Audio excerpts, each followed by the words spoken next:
देव ने कहा आओ आओ ब्रह्म ऋषि श्रेष्ठ, आओ तुम्हारा स्वागत है। बोले मुंडों की माला धारण करते हो, चिता की राख लगाते हो, तो हम तुम्हारे गले लगेंगे। अरे उन्होंने कहा हम तुम्हें ब्रह्म ऋषि मान के स्वागत करें, तुमने ऐसे समझा क्या उठाया त्रिशूल? भगवान शिव ने कहा तुमने ऐसे समझा क्या कि हम तुम्हारा आदर कर रहे हैं ब्रह्म ऋषि मानकर को तुम जो है अवहेलना कर रहे हो? हम मुंडों की माला पहनते हो, चिता की भस्म लगाते हो, कहते हो आओ तुम्हारे गले लग जाएंगे। महादेव जी ने उठाया त्रिशूल, रोक भृगु जी चल दिए वहां से। लक्ष्मी जी चरण चाप रही थी, अर्ध निमीलित नेत्र में परमानंद में डूबे हुए भगवान गए सीधे एक लात मारी छाती पे। लक्ष्मी जी तो आश्चर्यचकित हो गए। ध्यान दीजिए, तुमने अभी पूरे बल का प्रयोग कहा, तुम्हारा पूरा बल तो मैं हूं। यही हमसे गलती होती है। हमारा बल कौन है? आराध्य देव। हम अपने बल की डींग हाँकने लगते हैं, उन्हीं के बल से मिले हुए बल से हमारा पूरा बल श्री भगवान है। ये करें करावें आप सब, जने बढ़ाई दे, मान लो कर्ता को जानो कौन है। बोले पूरे जगत में जिसके बुद्धि बल, ज्ञान बल, पौरुष बल जो कुछ भी है वो हे श्री कृष्ण केवल आपकी कृपा से है, ये मुझे पता चल गया। यही पता चलना है। इसीलिए रोज सत्संग सुनो। एक बार सुनने से काम नहीं चलेगा। गीता सुनने के बाद क्या कहा था? नष्टो मोहा स्मृति लब्धा। फिर क्या हो गया? फिर मुंह। ये हवा है, आंधी है, कभी भी गंदा कर सकती बुद्धि को। देखो अर्जुन जी ने गीता सुनने के बाद कहा था नष्टो मोहा स्मृति लब्ध। फिर मोह हो गया, वो माने अज्ञान। फिर कहने लगे कि मैं कोई श्री कृष्ण बलराम, आज फिर बोल रहे हैं आप। इसीलिए निरंतर भजन और सत्संग के लिए महापुरुष जन कहते हैं, जिससे हमारी बुद्धि रोज पावन होती रहे। जैसे पोछा लगा दिया सोनी लगाने के बाद और दरवाजा खुला छोड़ दिया तो फिर गंदा होने की संभावना। इस समय हर इंद्रियों को शासन में रखते हुए नाम जप करते ये परम पद तब प्राप्त होता है। तो इसलिए भगवत रसिक जी कह रहे हैं ये बहुत जल्दीबाजी में फिर सब बिगड़ जाता है। धैर्य पूर्वक भगवान का आश्रय लेकर नाम जप में लगो, इसी से परम मंगल होता है, इसी से परम लाभ होता है। क्योंकि भगवान शंकर भी जिनका चरणोदक माथे पे धारण किए हुए हैं वो भगवान श्री हरि हैं। एक बार सरस्वती नदी के तट पर ब्रह्म ऋषि जन यज्ञ कर रहे थे, तो उसमें सब ऋषियों ने कहा कि यद्यपि भगवान ही सब रूपों में है, पर भगवान के किस रूप को सर्वश्रेष्ठ मानकर आश्रय लिया जाए और अग्र पूजा की जाए यज्ञ में। भगवान के सब रूप हैं, हमें कोई संशय नहीं। तो उनका प्रगट रूप की महिमा प्रकाशित करने के लिए किसी ब्रह्म ऋषि को परीक्षा लेनी होगी त्रिभुवन के तीनों बड़े ईश्वरों की, हरि, देवादिदेव महादेव, ब्रह्मा। तो ब्रह्मा पुत्र भृगु जी खड़े हुए। उन्होंने कहा परीक्षा तो हम ले लेंगे, निर्णय आप कर देना। सब ऋषियों की वंदना करके भृगु जी गए और ब्रह्मा जी के सामने ऐसे खड़े हो गए। ब्रह्मा जी ने देखा कि पुत्र है पर अभद्र व्यवहार, महापुरुषों के सामने ऐसे नहीं खड़ा हो जाता, नहीं सारे पुण्य नष्ट हो जाते हैं। ये जो संत महात्मा गुरुजन भगवत विग्रह उनके सामने ऐसे नहीं, कभी मंदिर में ऐसे नहीं, कभी गुरु जी के सामने ऐसे, कभी संतों के सामने ऐसे नहीं।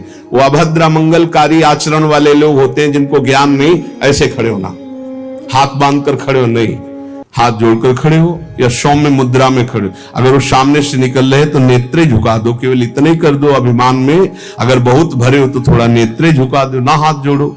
चलो तुम्हारा अगर घट जाता है हाथ जोड़ने से तो ऐसे कर लो।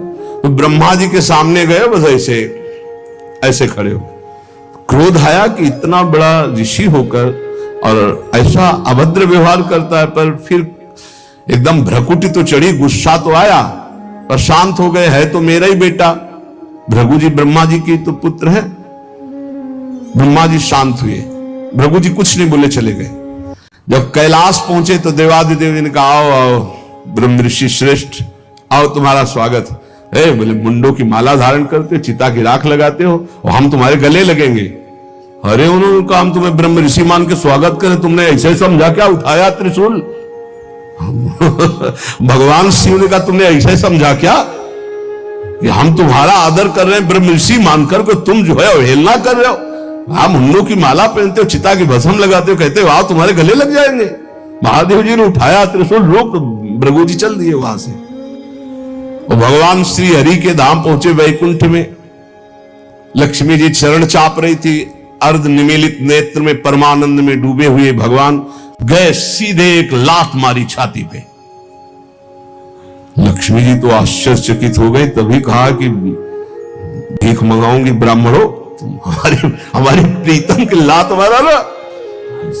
पहले प्राय ऐसे ब्रह्म ऋषिजन जो होते थे ना, व्यवस्था वेद के अपार ज्ञानी, तप के महाधनी, भोजन की व्यवस्था। लक्ष्मी जी कहते तुम्हारे पास नहीं आएंगी, हमारे प्रीतम को लात मारा है ना तुमने। लक्ष्मी जी तो थोड़ा नाराज हुई और हरि उठ के बैठ गए और चरण दबाने लगे।